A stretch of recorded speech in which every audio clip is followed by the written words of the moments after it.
Good morning all of you. Class 12th B1 Subject Biology Chapter 2 जनन स्वास्थ्य। आइए हम जानने की कोशिश करते हैं कि जनन स्वास्थ्य की आवश्यकता क्यों है। जनन स्वास्थ्य क्या है? विश्व स्वास्थ्य संगठन के अनुसार जननात्मक स्वास्थ्य का अर्थ है जनन के सभी पहलुओं सहित संपूर्ण स्वास्थ्य अर्थात शारीरिक, भावनात्मक, व्यवहारिक तथा सामाजिक स्वास्थ्य। अतः जिस समाज के सदस्यों के जननांग शारीरिक एवं क्रियात्मक रूप से सामान्य होते हैं उस समाज को जननात्मक रूप से स्वस्थ समाज कहते हैं। जनन स्वास्थ्य समस्याएं तथा कार्य नीतियां। भारत में जनन स्वास्थ्य संबंधी समस्याओं के मुख्य कारण हैं अशिक्षित समाज, बाल विवाह, कम उम्र में गर्भधारण, यौन संबंधी अज्ञानता एवं यौन संबंधी रोगों की जानकारी न होना। हमारी गवर्नमेंट ने सन 1951 में परिवार नियोजन के नाम से जनन स्वास्थ्य की राष्ट्रीय कार्य योजना का प्रारंभ किया। आजकल इसे परिवार कल्याण कहते हैं। इसके अंतर्गत जनन स्वास्थ्य, परिवार नियोजन एवं बाल स्वास्थ्य सेवा कार्यक्रम सम्मिलित है और इसके उद्देश्य भी निम्न हैं। फर्स्ट नंबर, जनन संबंधी पहलुओं की जानकारी। इसमें सरकारी व गैर सरकारी संगठन मुद्रित सामग्री तथा माध्यम द्वारा जनन व बाल स्वास्थ्य संबंधी पहलुओं के प्रति समाज को जागरूक किया जाता है। सेकंड नंबर, यौन शिक्षा। युवाओं को यौन संबंधी सही ज्ञान देने के लिए स्कूलों में उचित यौन शिक्षा व यौन से संबंधित पहलुओं का ज्ञान देने का प्रावधान है। इससे छात्रों को जनन अंगों, सहायक जनन अंगों, गौण लैंगिक लक्षणों, यौवन काल में होने वाले शारीरिक परिवर्तन, सुरक्षित यौन संबंधों तथा उनसे होने वाले रोगों को अवगत कराया जाता है। इससे युवा वर्ग को समाज में फैली भ्रांतियों से बचाया जा सकता है। थर्ड नंबर, गर्भवती महिलाओं को प्रसव व शिशु पालन संबंधी ज्ञान। इसके अंतर्गत गर्भवती महिलाओं को पौष्टिक आहार, सुरक्षित प्रसव एवं शिशु की देखभाल तथा माता द्वारा दुग्धपान के महत्व की पूरी जानकारी दी जाती है, जिससे माता और बच्चा स्वस्थ बने। फोर्थ नंबर, गर्भ निरोधक विधियों का ज्ञान। जन्म पर नियंत्रण करने हेतु गर्भ निरोधक उपाय जैसे कॉपर्टी, गर्भ निरोधक गोलियों का सेवन आदि से अवगत कराया जाए। फिफ्थ नंबर, कम बच्चों का महत्व। स्वस्थ एवं सफल समाज के लिए नियंत्रित जनन, कम संतान तथा समाज में लड़के व लड़कियों के साथ समान व्यवहार किया जाए। इसके अतिरिक्त बच्चों का टीकाकरण और शिशु व माता के स्वास्थ्य की उचित देखभाल तथा आवश्यक दवाओं की उपलब्धि होना चाहिए और परिवार नियोजन आदि उपाय द्वारा मानव समाज को स्वस्थ बनाने के सरकारी व गैर सरकारी संस्थाओं द्वारा पूर्ण प्रयास किए जा रहे हैं, जिससे भारतवर्ष में मातृ एवं शिशु की मृत्यु दर में कमी आई है। नेक्स्ट हेडिंग, यौन संचारित रोग एवं उनकी रोकथाम। एसटीडी रोग मैथुन के समय यौन संबंधों द्वारा एक व्यक्ति दूसरे व्यक्ति से प्रेषित या संचारित होते हैं। इन्हें रजित रोग भी कहते हैं, जैसे एड्स, एचआईवी, गोनोरिया, सिफिलिस इसी प्रकार के रोगों के उदाहरण हैं। ये एक से अधिक व्यक्तियों के साथ यौन संबंधों को करने पर रोग फैलने की संभावना होती है। इसमें रोगों का विवरण दिया गया है। फर्स्ट नंबर, सुजाक। यह नर्सेरिया गोनोरियाई नामक जीवाणु द्वारा फैलता है। यह रोग एक व्यक्ति से दूसरे व्यक्ति में मैथुन के समय फैलता है।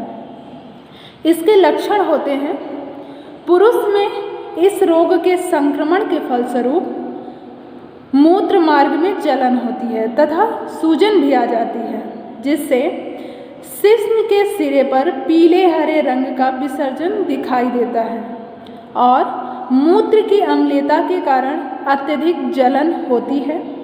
बाद में संक्रमण प्रोस्टेट ग्रंथि तथा मूत्राशय तक फैल जाता है। स्त्रियों में संक्रमण का कोई प्रभाव नहीं पड़ता, किंतु ये वाहक का कार्य करती हैं। इसके ट्रीटमेंट के लिए एंटीबायोटिक्स से लाभ पहुंचता है। Second disease, syphilis. इस रोग का कारण ट्रेपैनोपैलिडम जीवाणु है। पुरुष के संक्रमण के 9-10 दिन बाद शिश्न पर लाल रंग के दाने दिखाई देने लगते हैं और ये कुछ समय बाद लुप्त हो जाते हैं। स्त्रियों में भी योनि में इसी प्रकार के दाने दिखाई देते हैं। स्त्री व पुरुष दोनों 1 से 6 माह बाद शरीर पर चकत्ते पड़ जाते हैं। यही जीवाणु हृदय, यकृत, मस्तिष्क को प्रभावित करते हैं। मस्तिष्क के संक्रमित होने पर शरीर को लकवा भी हो जाता है। इसके ट्रीटमेंट के लिए पेनिसिलिन द्वारा इस रोग में लाभ पहुंचता है। थर्ड नंबर, जननांगों की हार्पिस। यह हार्पिस सिम्प्लेक्स वायरस द्वारा होती है। पुरुषों में पेनिस में अत्यधिक दर्द होता है। स्त्रियों में वाल्वा और योनि में छाले बन जाते हैं और दर्द होता है। इसका कोई निश्चित उपचार नहीं है। दर्द निवारक दवाएं और लैंगिक संयम बरतना चाहिए। इसका ट्रीटमेंट एसाइलोवीर नामक दवा से राहत मिल सकती है। Fourth number, trichomoniasis. यह ट्राइकोमोनास वेजिनेलिस नामक प्रोटोजोआ से होता है। इसमें योनि में खुजली होती है और सफ़ेद रंग का पानी निकलता है। इसके उपचार में आरियोमायोसिन तथा टेरामाइसिन नामक दवाएं प्रयोग की जाती हैं। इस रोग में स्त्री व पुरुष दोनों का उपचार एक साथ करना पड़ता है। Fifth number, chlamydia. यह भी यौन संचारित रोग है जो क्लेमाइडिया ट्राइकोमेटिस नामक जीवाणु द्वारा होता है। इसके संक्रमण से नर में मूत्र मार्ग शोथ व अधिप्रसरण शोथ तथा स्त्रियों में गर्भाशय ग्रीवा शोथ नामक रोग उत्पन्न होता है। इसके ट्रीटमेंट के लिए टेट्रासाइक्लिन व डीऑक्सीसाइक्लिन दवाओं का उपयोग होता है। 6 नंबर, जनन अंग पर मस्से। यह रोग ह्यूमन पैपिलोमा वायरस यानी HPV के संक्रमण से होता है। इसके होने से स्त्रियों में योनि व सर्विक्स में मस्से हो जाते हैं जो कैंसर में भी बदल जाते हैं।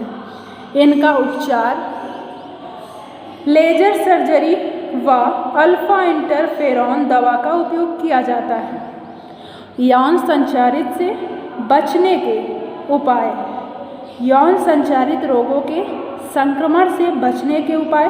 फर्स्ट नंबर, अनजान व्यक्ति से लैंगिक संबंध न बनाएं। अनेक व्यक्तियों से यौन संबंध ना रखें, कंडोम के बिना संभोग ना करें, रोग का लक्षण दिखने पर तुरंत डॉक्टर से उपचार करवाएं। यौन संचारित रोग घातक भी हो सकता है, अतः इलाज में लापरवाही ना करें। परिवार नियोजन की आवश्यकता क्यों है? आजकल विश्व की आबादी 2 व्यक्ति प्रति सेकंड यानी 2 लाख व्यक्ति प्रतिदिन या 60 लाख व्यक्ति प्रति माह लगभग 7 करोड़ व्यक्ति प्रति वर्ष के हिसाब से बढ़ रही है। आबादी में इस तीव्र गति से वृद्धि को जनसंख्या विस्फोट कहते हैं। अगर इसी तरह जनसंख्या बढ़ती रहे तो ये चिंताजनक हो सकती है।